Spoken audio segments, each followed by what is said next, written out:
All right, we are in our last message in Ezekiel.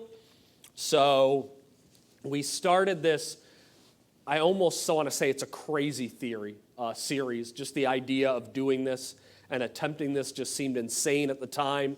When it was actually started with an idea from Karen talked to me about it. She wanted to go through Ezekiel. And I was like, well, if we're going to go through Ezekiel, let's do Isaiah, Jeremiah, and Ezekiel and do all the major prophets. And that just seemed insane because of the length of time it would take us to make it through it. But we've done it. Isaiah, Jeremiah, and Ezekiel. And so this week will be the last of that series. And we're going to look at one of the longer sections in this study, looking at chapters 40 through 48 of the book of Ezekiel. And I've been trying to make the case over the last month that the longest portion of prophecy that is looking forward to Christ's coming kingdom is Ezekiel 34 through 48. That all of these chapters predict the coming millennial kingdom. After Jerusalem's fall in Ezekiel chapter 33, the prophet went from looking at his own time period and his own day and what was going to happen with the downfall of Jerusalem. And when that fell, he turned his attention and began to look forward to the coming kingdom of the Messiah. So he began to look forward to the resurrection of the city of Jerusalem and its inhabitants at the end of days. The first thing that we saw in this discussion on the millennial kingdom was the good shepherd, that the head of the resurrected Jerusalem will be the good shepherd in Ezekiel chapter 34. Then we saw how the people and the land will be restored in Ezekiel 35 and 36. The valley of dry bones in chapter 37 talked about how the people will be restored in a resurrection. That will not just be a resurrection for the people, but it will also be a resurrection for that land of Israel as well, as God will take Judah and Israel and will reunite them into one people. And then last week, we saw the final battle of the kingdom in the prophecy of Gog in chapters 38 and 39. And today we will look at the worship of the millennial kingdom in the good temple in Ezekiel 40 and 48. Now, been thinking about this, before I talked about how it seemed odd that you would have the prophecy of Gog with the end of the millennial kingdom before you'd have the worship of the millennial kingdom in 40 through 48. So why that sort of odd order? It would almost make us think that maybe 40 through 48 is supposed to be the eternal state. And I think there's some reasons why in here that this can't be the eternal state. But I think one of the reasons that Ezekiel may have had to move the temple and its worship to the end is that for Ezekiel, this is the part of the millennial kingdom that would have meant the most. This would have been the most personal for him. So I think this is why he would have concluded at the end, because for Ezekiel, this is the exclamation point. And the reason I say that is that Ezekiel's duty before he was transported as an exile from Jerusalem to Babylon, Ezekiel's role for life was that Ezekiel was supposed to be a priest. And could you imagine what it would be to grow from being yay high?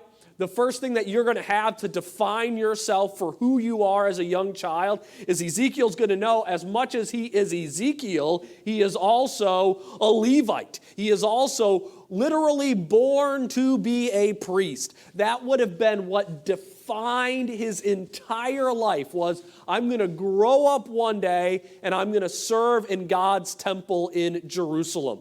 And then as soon as about when he gets to the age where he's going to begin to serve in the temple of Jerusalem, what happens? Nebuchadnezzar comes in and the exile. And Ezekiel is taken out from Jerusalem. He is unable to practice as a priest. On top of that, the temple where Ezekiel dreams of serving, he has to have two awful things happening during his lifetime. One, he has to know what's going on in the temple before it's destroyed, and that is massive pagan worship to the gods of, if I can remember back in that chapter earlier in Ezekiel where we have the vision of the temple, we have worship to the gods of the Canaanites, the gods of the Egyptians, the gods of the Babylonians. and then ending with the worship of the sun god in the temple itself. So Ezekiel knows that while he's separated from the temple, corrupt worship is going on there. And then the temple itself is destroyed. And so what would have been the greatest longing of Ezekiel's heart? May God rebuild that temple. May God not only rebuild that temple, but may he reinstitute the worship that took place in that temple. So I think the reason that he would take the discussion on the worship in the temple and move it to the end of this section, in my opinion, probably if you're just doing things chronological, logical order, the right place to have it would probably be right after chapter 36, before the Valley of Dry Bones, because you'd have the restoration of the Good Shepherd, the right king, then you'd have the people, the land, then it makes sense to have the restoration of the worship right after there. But the reason I think to move it to the end is that for Ezekiel, this is his heart. This is what's most important. And I would argue that this is also, sadly for Ezekiel's state, one of the most overlooked sections of the entire Bible. And I would love to say, and I am going to correct that this morning. We are going to begin to go into detail of Ezekiel 40 through 48. We are going to spend the next couple of months going through these 8 chapters, but I'm not going to do that. I'm not going to correct that error. We're going to cover all of these chapters in about 30 minutes. I'm not going to go into detail with them because I don't believe that the details of these chapters were given for us. I don't think we are the intended audience here. I believe this is a general plan for the reconstruction of God's temple in the final days. This is instructions on how to rebuild the temple to reinstitute the worship of the Lord. And the thing is, we're not going to rebuild that temple. We're not going to be the ones involved in that job. We're not going to be the one reinstituting that worship. So I don't think we need to go into the weeds of how all of this is going to happen. And a lot of it is just details, the height of this, the length of this, the breadth of that, the depth of this. And also looking at Robert Alter's translation of the Hebrew of Ezekiel 40 to 48, there are some things, especially in the Hebrew text, that are just sort of beyond explanation. There are things that we just can't really make sense of why Ezekiel would describe it the way that he did. And so we're going to need Christ himself here to work to make sure it happens. As an example of one thing, sort of an odd description in the Hebrew text for that, it talks about how in the temple building itself, it will be 3 stories tall, and each story, the second story, will be wider than the first story. The third story will be wider than the second story. And looking at all the artist renderings that I've seen of Ezekiel's temple, and I looked at a whole bunch of them this week, looking for one person who would follow that pattern. Nobody drew anything that would be approaching that thing because I wanted to throw up there pictures of some buildings where they got wider as they went up in floors. I couldn't find any examples of any buildings that do that because architecturally you can't do that. It doesn't make any sense. And so what does that even look like? But somehow that will be how it will be constructed in the end of days. We just don't know how that architectural marvel will take place during that time period. What I want to do, instead of going through all of the weeds of this is going to be this many cubits long, this is going to be that many cubits long, what I want to do is confront the objections that people make as to why you should not take this temple literally, and talk about why I believe, and I believe that we should all believe in a church, that this temple will be physically built during the Millennial Kingdom when Jesus returns to this earth again. So I want to look at what are the most common ways to interpret these chapters, and then talk about what I think is the right way to look at them.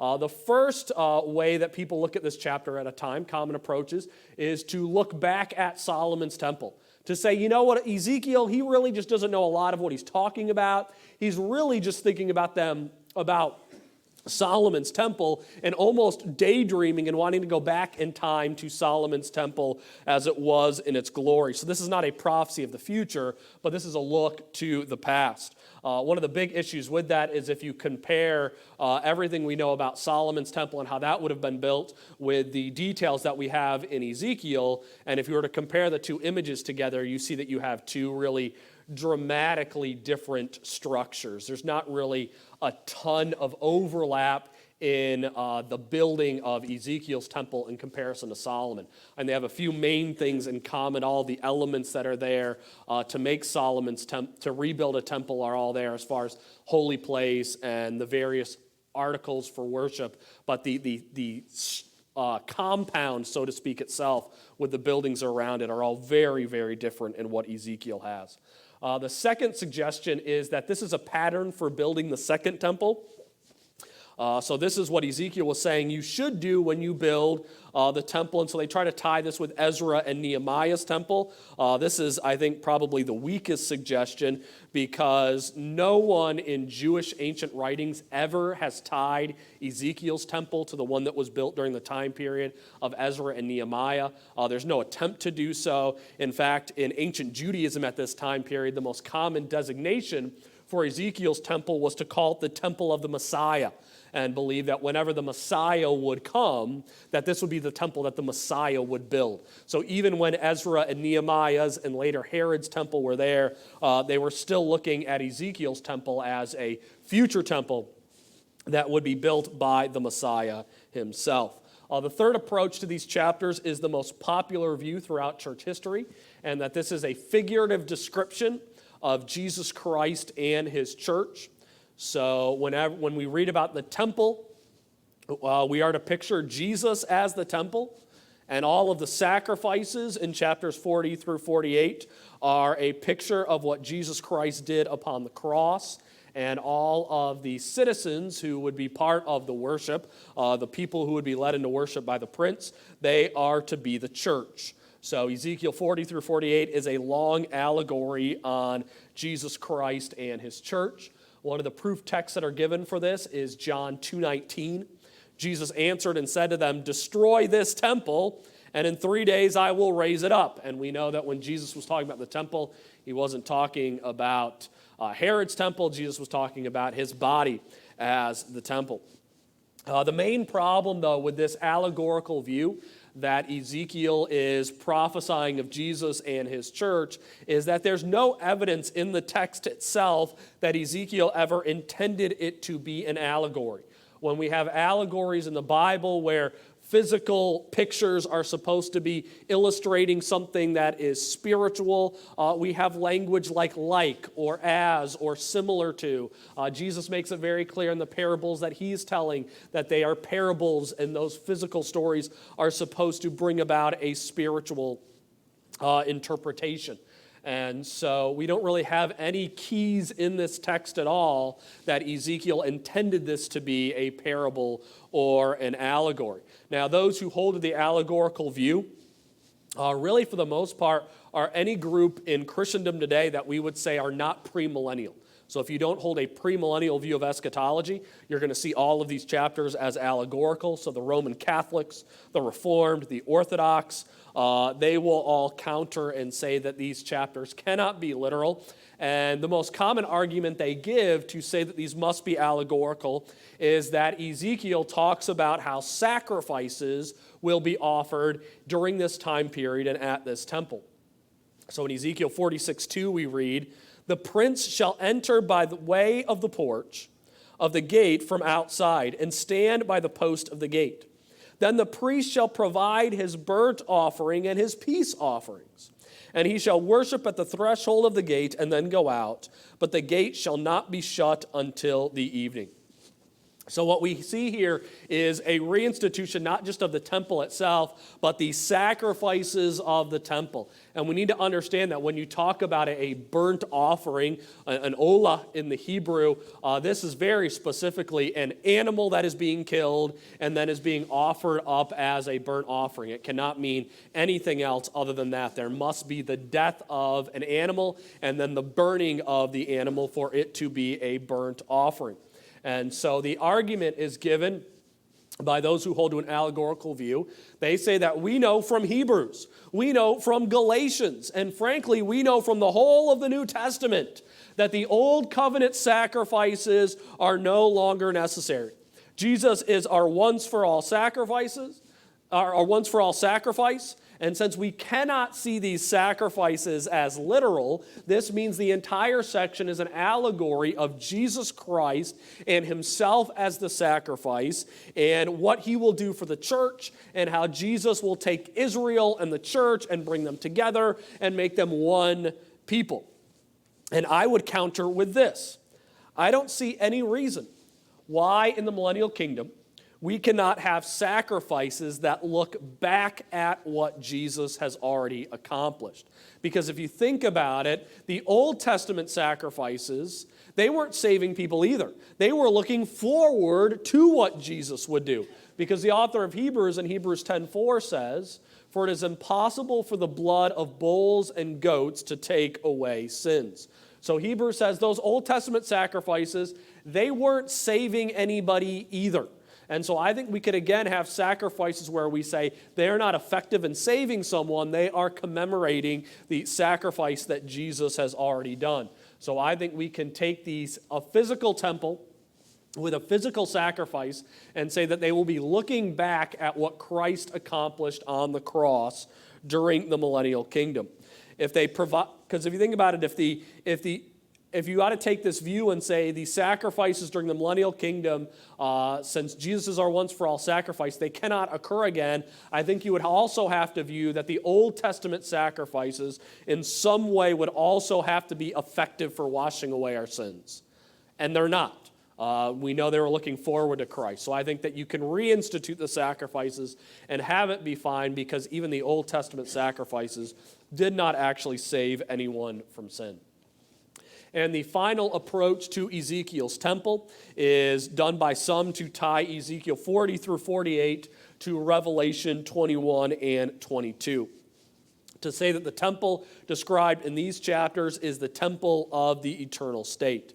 And again, I say the same thing with Ezekiel's temple that I said about Solomon's temple, that I would have said about Ezra and Nehemiah's temple, and that is the differences between what we see in Ezekiel and what we see in the New Jerusalem. You just have too many discrepancies that can't fit together. And that is, so if we want to take Ezekiel's description of the temple seriously at all, if we want to say that Ezekiel meant what he wrote, if these dimensions are supposed to be real dimensions, and I can't imagine them not being real dimensions, because Ezekiel spends so much time and so much effort going through all of these various dimensions. I cannot imagine Ezekiel not intending them to be really constructed. I mean, the reason that we're not going to actually go through these 40 through 48 chapters is because it is such detailed as far as this is going to be this long, this is going to be this wide, this is going to be this deep. Ezekiel is clearly putting plans out, and we just don't have any correspondence in any other biblical texts that point to this temple. And because of that, I think that it's easy to say that the Millennial Kingdom is the best time to know when this temple will be built.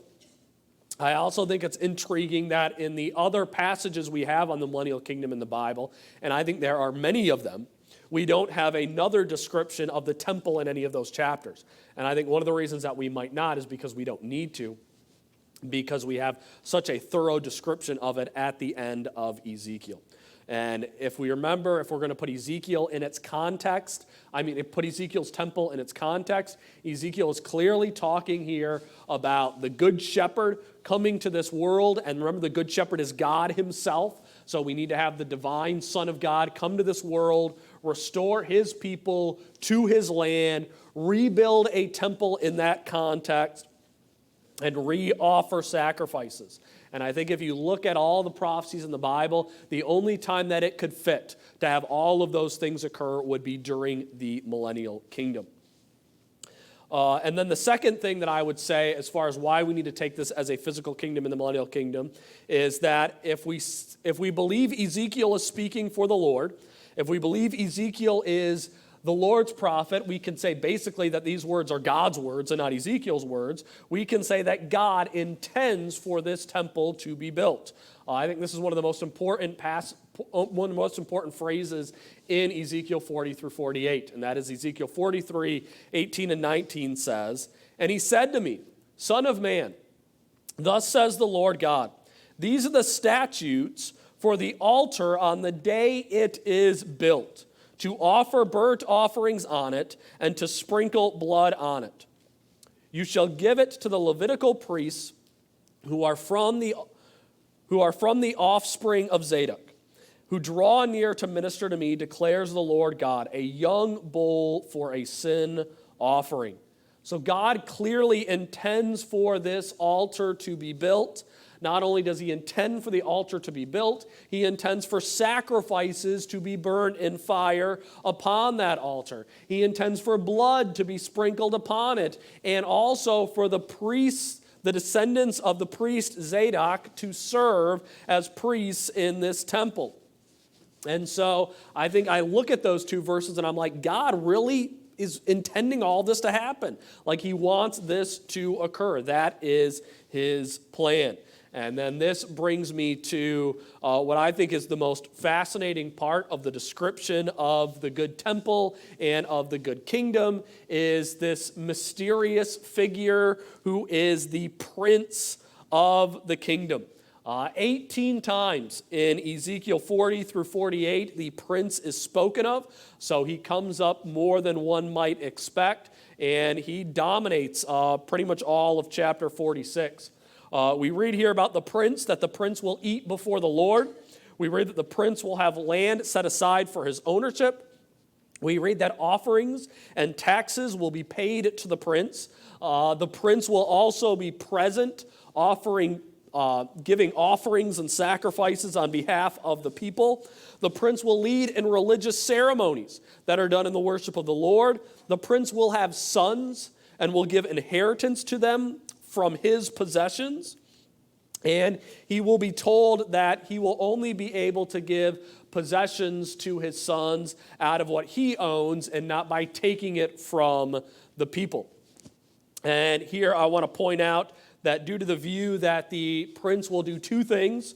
One, he will lead in offerings and worship to the Lord. And second, that he will have sons. My view, again, is that this prince will be a physical descendant of King David.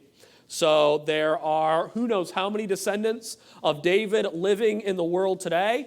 And I believe that one of them, whenever Christ comes back, one of those sons will end up believing in Jesus as the Messiah, and he will be the prince of the Millennial Kingdom. So I like to, in my own little daydreams, and this is strictly Sean Wilson daydreams, so just want to asterisk around this. I got this friend that I met when I was in Jerusalem, a Jewish guy by the name of Sahar. He is a wonderful, wonderful guy. The only knock I have against him is that he's a Lutheran, but I still love him. Great guy. And my little daydream is that Jesus is going to come back really soon, and Sahar, as a believer in the Messiah, maybe he is a descendant of King David, and maybe he's going to fulfill that role. I'm going to guess that this descendant of King David will probably believe in Jesus as the Messiah during the tribulation period. So Sahar's probably already out of the running for it, but I like to daydream that somebody like Sahar will be that prince in the Millennial Kingdom. So I think this is talking about a physical descendant of King David. So let's now for a moment, though, just because I think this stuff is fascinating, let's talk about the city and the size of the Jerusalem that will be in the Millennial Kingdom. I want to talk just about the size of the land that will be given to the prince, because I thought I took the time to do out the math for how big this is, and so I want to share it with you just because math is hard for me, and since I did some math, you get to hear what it is. So we read here that the prince is not supposed to take land from the people in order to give to his descendants, that he's to give them out of his inheritance. And one of the reasons that the prince is not to give land to his people is that the prince's land is 25,000 square cubits.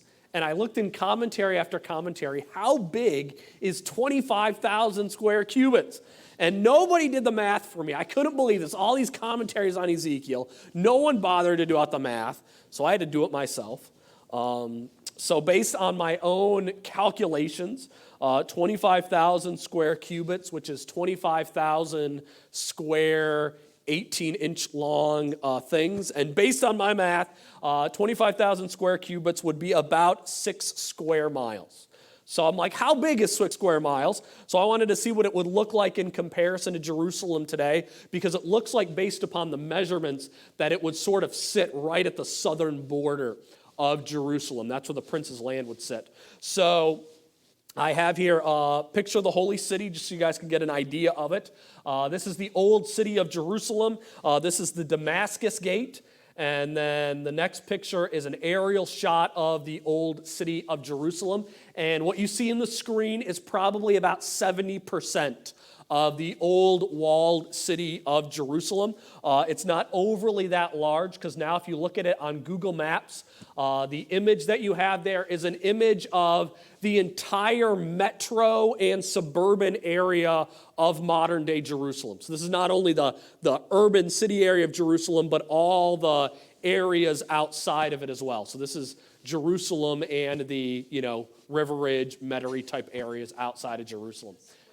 So you see the little blue square in the middle, the little tiny blue one, that is the old city of Jerusalem.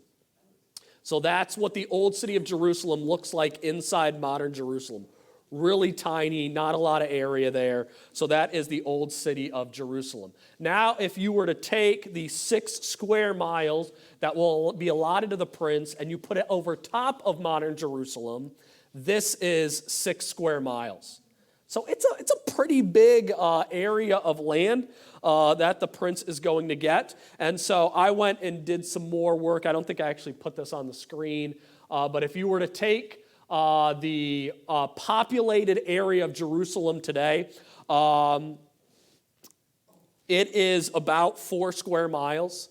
If you were to take, because in that map there's a bunch of areas that don't have people living in it. It's just unpopulated hills. But if you take the populated area of Jerusalem today, and this is really interesting, it's a little bit over 4 miles, about 4 to 5 miles of populated area that is modern Jerusalem today. Ezekiel 48 tells us the size of Jerusalem. And the size of Jerusalem at that time period will be 18,000 square miles. So which is interesting, the city of the prince is going to be bigger than the city of Jerusalem. And it's like, why would you make the city of Jerusalem smaller?